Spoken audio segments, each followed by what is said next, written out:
Analizamos, valoramos la situación de la sanidad vasca, de la sanidad de todo el Estado, ahora con Ángel Puente, que es el presidente del Círculo de la Sanidad. Arratsaldeon, muy buenas tardes, Ángel. Muy buenas tardes, ¿qué tal? Muy bien, aquí seguimos con los contagios. Nuestro modo de ver todavía un tanto elevados, por encima de los 600 en las últimas 24 horas, o sea, podríamos decir diariamente. Para Ángel, para el Círculo de la Sanidad, ¿son estos datos demuestran una segunda oleada o es mucho, no sé, tirarme a la piscina? A ver, la verdad es que todos esperábamos que la llamada segunda oleada la tuviésemos a partir de finales de septiembre, primeros de octubre, ¿no? La segunda oleada prácticamente nos vino en el verano. En el verano es donde tuvimos un repunte en el mes de agosto, sobre todo muy elevado, ya empezó en el mes de julio, y en el mes de agosto fue muy elevado, ¿no? Sí es verdad que hay algunas comunidades que empiezan en este momento a bajar un poco y a estabilizarse un poco, pero tenemos la gran incertidumbre de qué va a pasar con el inicio escolar, ¿no? Que realmente es una incógnita para todos en este momento. Con el inicio escolar y cuando llegue la denominada gripe estacional. Claro, es que esa es la segunda parte. Nos vamos a encontrar con un proceso COVID muy fuerte y además nos vamos a encontrar con la llamada gripe común. Se está avisando prácticamente a toda la población de que este mes de septiembre la gente se vacune de la gripe. Bueno, pues eso podremos salvar una gran parte, ¿no? Que es la gripe común. Pero claro, el juntar la gripe común con el COVID, pues realmente nos puede complicar mucho este otoño, ¿eh? El sistema sanitario, tanto vasco como a nivel estatal, está preparado para que, en principio, para atender lo que ocurre en la actualidad, pero sobre todo para lo que llegue en el futuro. Buena, buena pregunta, Yolanda, y muy complicada. Vamos a ver, yo creo que tenemos un gran Servicio Nacional de Salud y tenemos comunidades, como es el caso del País Vasco, que tiene una gran sanidad. Además, el País Vasco fue el primero que en el mes de julio-agosto, cuando empezó el repunte del verano, empezó a dar los datos reales de lo que estaba pasando. Y yo creo que eso fue un ejemplo para el resto de comunidades, ¿eh? Porque no se pueden esconder los datos. Los datos hay que ponerlos encima de la mesa y abordarlos. ¿Qué es lo que va a pasar? Pues, hombre, tenemos capacidad. Hemos tenido de marzo hasta junio, hemos tenido una situación muy compleja en todas las comunidades, muy compleja, y lo que sí es cierto que los servicios de salud y sobre todo los gerentes y directores de los hospitales han sabido adecuar los hospitales para convertirlos en hospitales COVID. Las UCIs desbordadas, las plantas desbordadas, pero es que nos viene un segundo problema encima, y es que tengamos llenos los hospitales por COVID en un momento dado no significa que el resto de patologías se paren. Claro, el retrasar pruebas diagnósticas, el aplazar operaciones, el hecho, permíteme poner un ejemplo muy significativo, ¿no? Imagínate una persona que se le ha retrasado una prueba diagnóstica y que al final se ha ido a 7, 8 meses de retraso. Y dentro de 8 meses te dicen que tienes un tumor de cierto tamaño. Sí. Bueno, pues a lo mejor si ese tumor lo hubiésemos detectado 8 meses antes, sería operable. Ese es el drama que puede venir. Ya. Asumimos y hasta defendemos que durante la primera parte de la pandemia se trabajara desde el sistema sanitario con improvisación, porque nadie conocía el alcance de esta pandemia, vamos, de esta enfermedad. Pero ahora, pasado el tiempo, se pide un poquito más de organización y en concreto el Círculo de la Sanidad, ¿qué pide? Pues el Círculo de la Sanidad pide dos cosas. Primero, una mayor organización, un mayor control. Creemos que los repuntes que hemos tenido durante el verano pues es porque quizás no hemos hecho las cosas bien, no hemos tomado medidas donde se tenían que tomar. Es verdad que tenemos un problema y es que este país pues es un país de servicios y gran parte de esos ingresos dependen del turismo, pero hemos abierto las puertas sin ningún tipo de control. Sin ningún tipo de control. No hemos exigido que viniesen con test de menos de 48 o 72 horas como mucho. No hemos exigido nada. Claro que el riesgo cero no existe y alguien puede traer un test de 24 horas antes e infectarse al día siguiente. Eso es cierto, pero como mínimo hubiésemos minimizado los riesgos. Eso por un lado. Y por otro lado, creo que hubiésemos dado, de cara al exterior, una imagen de país serio controlando algo tan preocupante como la pandemia. Hay algunos países, en este momento, países europeos, que para poder entrar en el país, al entrar te tienes que hacer un PCR. Y si no te da negativo, no te puedes quedar. Bueno, eso cuarta el venir más turismo, no. Lo que garantiza es que el turismo que entra sano en ese momento. Pero me has aportado un dato. Pedís más control. ¿Y qué más? Pedimos más control y evidentemente más medios. Más medios. Esto al final es economía. Se necesitan más médicos, se necesitan más enfermeras, se necesitan adecuar instalaciones. Los presupuestos en sanidad, las comunidades siempre se han quejado de que no eran suficientes para poder abordar con la calidad que se merece a la ciudadanía, ¿no? Bueno, pues si antes era escasa y era deficitaria, ante este problema mucho más. Desde el Gobierno central creemos que deberían ponerse encima de la mesa estas ayudas a las comunidades autónomas, pero directamente, pero no como un préstamo, no como un préstamo a las comunidades autónomas, sino como un presupuesto consolidado para poder abordar todo esto en este momento. Hay que mejorar muchas cosas, infraestructuras que no tenemos, modernización de equipamiento médico, que en este momento somos el país de Europa con equipamiento médico más envejecido de Europa, porque no se ha invertido. Desde el 2008 que empezó la crisis, los recortes han sido permanentes y esto no puede ser. Yo creo que desde el Gobierno central se tiene que poner partida presupuestaria a las comunidades autónomas para poder abordar todo esto. O sea, más control, por recapitular, renovación de los equipos sanitarios que se están quedando obsoletos, salvo los que incorporan al sistema público Amancio Ortega, que tenemos aquí.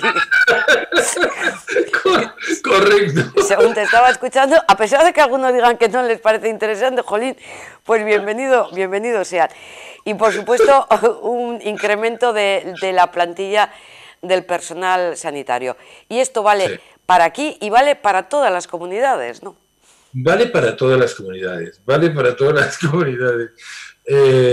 Ojalá tuviésemos muchos Amancio Ortega en este país.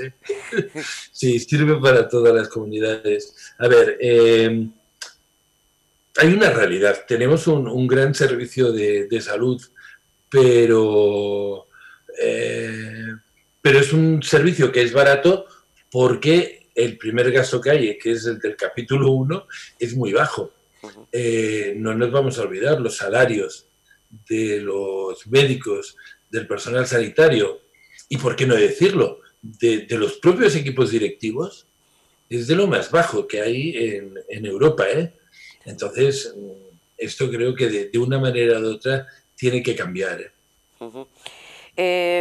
Hablamos además que es necesario incrementar las plantillas, pero ya sabes que tenemos una nueva consejera de salud aquí en Euskadi. No sé si has tenido ocasión, por lo menos de conocerla, no sé, no creo, pero de ver un poco su currículum. ¿Qué esperas del nuevo departamento? Pues la verdad es que no he tenido oportunidad de hablar todavía con ella, pero sí he visto el currículum y la verdad es que me ha parecido un currículum de una persona muy técnica y creo que es lo que se necesita en este momento. Yo creo que es el momento de los técnicos y no de los políticos. Es el momento de que los políticos se aparten un poco en lo que es la gestión y dejen ese apartado a los que son técnicos realmente, ¿no?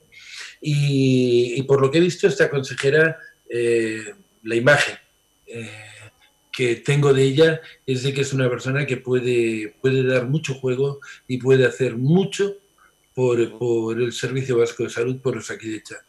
Una pregunta que también hago extensible al ministro de Sanidad, a Salvador Illa. ¿Qué opinas de él? Bueno, el ministro Salvador Illa creo que es una persona que ha intentado hacer las cosas lo mejor posible. Creo que quizás es un ministro que cuando llegó al ministerio, pues incluso algunos habían rechazado el ser ministro de Sanidad por las pocas competencias que tenía el Ministerio de Sanidad, y de golpe y porrazo pues se encuentra con algo que no hemos tenido jamás en este país, que es una pandemia. Entonces, claro, probablemente el equipo con el que él ha contado tampoco ha sido el equipo más preciso, ¿no? Yo, por ejemplo, cuando hace muy poco, Yolanda, me vas a permitir, me hacían una pregunta, me decían por qué las compras de los servicios centrales pues han sido del Ministerio han sido tan problemáticas y han dado tanto problema. Bueno, porque quizás habían cosas que se tenía que centralizar, como era la organización de lo que era el Servicio Nacional de Salud, pero el Ministerio de Sanidad no tiene estructura para hacer compras, ni tiene conocimiento de proveedores para hacer compras. Comunidades como País Vasco, como Euskadi o como Cataluña, pues lleváis 40 años con las transferencias. Pero es que las últimas comunidades que han adquirido las transferencias hace 19 años, es que hace 19 años que no sacan concursos de este tipo el Ministerio de Sanidad. Entonces esto creo que ha sido más que un problema de ministro, pues un problema del momento en que ha venido la pandemia y de equipo dentro del ministerio, sobre todo de equipo dentro del ministerio. Y aún así abogáis desde el Círculo de la Sanidad por un pacto estatal de la sanidad. ¿Integrado por quién y con qué objetivos? Pues integrado por todos los partidos políticos, y aquí sí que nosotros siempre hemos defendido que no es un pacto que deberían tener los dos partidos mayoritarios en este país, sino que tendría que ser por el 100% de los partidos políticos, y es por una explicación muy sensata y muy simple. La sanidad no puede ser moneda de cambio, la sanidad no se puede estar utilizando para fines políticos. La sanidad es lo suficientemente serio, es lo más importante que tenemos el ser humano, nuestra salud. Es lo suficientemente importante como para que no se generen engaños, para que no se generen promesas que después no se pueden cumplir y no se pueden llevar a cabo. Entonces nosotros, igual que en su momento hubo un gran pacto, que fue el Pacto de Toledo, con el tema de las pensiones, lo que pedimos es que ese pacto sea en sanidad y no se utilice políticamente. Yo creo que esto es algo, y la sanidad es, no hay nada más importante para una persona que la salud. Y no podemos condicionar a los responsables políticos que están dirigiendo la salud por promesas electorales que no se pueden cumplir. Pero los políticos son políticos, por lo tanto, de sanidad poco, quizás de economía un poquito más o menos, y de todas estas cuestiones de las que estamos hablando. Y precisamente, Ángel, presidente del Círculo de la Sanidad, que me preguntaban ahora por WhatsApp, ¿qué es el Círculo de la Sanidad? Bueno, pues el Círculo de la Sanidad es una asociación de personas, no de empresas, porque estamos todos a título personal, los socios, que tenemos que estar trabajando dentro del sector sanitario, dirigiendo empresas de productos o servicios, y que en un momento dado, hace ya pues casi 20 años, nos juntamos un día y dijimos que la sanidad, alguien debería empezar a apoyarla y a hacer cosas y a ser un punto de opinión para que pudiese ser sostenible, porque ya veíamos que esto llevaba mal camino, ¿no? Entonces, somos, pues en este momento, 23 socios del Círculo de la Sanidad. Trabajan en empresas muy importantes del sector sanitario. En la página web, cualquiera que entre, por eso las voy a nombrar, pues puede ver que está personas que trabajan en Steris, o que trabajan en carburos metálicos, o en Linde, o en Ilunion, o en fin, compañías todas de este alto nivel, ¿no? Rivera Salud, por ejemplo, pues está Laboratorios Analiza, hay una persona que trabaja en Laboratorios Analiza. Pero fíjate, Yolanda, cómo son los estatutos de nuestra sociedad, que el socio puede cambiar de compañía y continúa siendo socio, y la compañía de la que ha salido no tiene derecho a meter a nadie. No. A mí lo que me ha gustado cuando he leído es que es una asociación, además, sin ánimo de lucro. Por lo tanto, efectivamente, las mejoras deben hacerse de arriba a abajo o de abajo a arriba, es decir, de la atención primaria para arriba, o empezar desde urgencias hospitalarias, UCIs, etcétera. Nosotros creemos que atención primaria, de abajo arriba, porque además la atención primaria es la columna vertebral de la sanidad. Es decir, todo el mundo donde primero va es a la atención primaria. Necesitamos una atención primaria potente, una atención primaria que sea capaz de dar soluciones a todas las personas que acuden a ella. Haciéndolo eso, como bien te he comentado, es la columna vertebral. Si nosotros tenemos una buena atención primaria, lo primero que vamos a tener y vamos a descargar son las urgencias. Que las urgencias probablemente es uno de los temas más costosos y que más dinero cuesta al sistema público, ¿eh? Y eso si no estuviéramos hablando del coronavirus, hablaríamos precisamente de por qué va tanta gente a urgencias. Pues porque hay muchas carencias en los ambulatorios que no se atiende convenientemente fuera de los horarios habituales de los médicos. Vamos a terminar, Ángel. Las vacunas, ¿un negocio para el laboratorio o la solución al problema? A ver, o más duda, cosas. Yo te diría más cosas.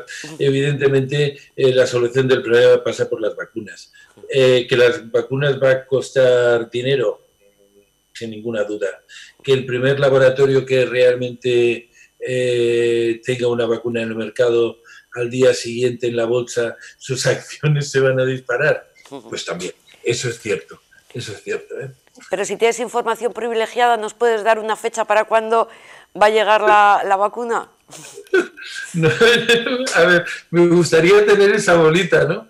Pero nosotros hemos hablado con bastante personas vinculadas a este tema y sinceramente creemos que como muy temprano, antes del primer semestre del 21, va a ser complicado. Fíjate que nos anunciaban que para diciembre podríamos tener ya la vacuna Oxford, la vamos a descartar porque se va a paralizar hasta saber qué es lo que ha pasado ahí, pero bueno, es lo que tiene. Bueno, yo el otro día comentaba que curiosamente lo primero que ha hecho la industria farmacéutica es llegar a un acuerdo en la Comunidad Económica Europea para que no se pidan responsabilidades Mira tú. con el tema de las vacunas. Claro. Jolín, así yo también, ya hago negocios, vamos. Ángel, muchísimas gracias por estar con nosotros, por toda esta información y por este ratito tan agradable que acabamos de pasar, además de informarnos efectivamente sobre el tema. Un placer estar con vosotros y a vuestra disposición siempre. Agur. Agur.